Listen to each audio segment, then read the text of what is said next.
కుబేరా గురించి మాట్లాడుకుందాం. కుబేరా గురించి మాట్లాడాలంటే నాకు ఒకే వ్యక్తి గుర్తుకొస్తారు, శేఖర్ కమ్ముల గారు. ఇది నా సినిమా కాదు, ధనుష్ సినిమా కాదు, రష్మిక సినిమా కాదు, ఇంకొకరి సినిమా కాదు, కేవలం శేఖర్ కమ్ముల ఫిలిం. మేమందరం దీంట్లో పాత్రలు మాత్రమే. శేఖర్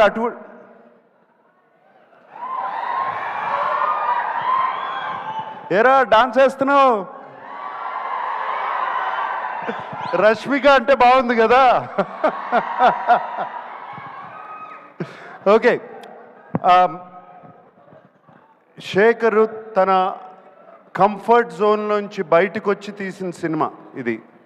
తనే కాదు, మమ్మల్ని కూడా మా కంఫర్ట్ జోన్లోంచి బయటికి తీసుకొచ్చాడు శేఖర్ ఈ సినిమాతో.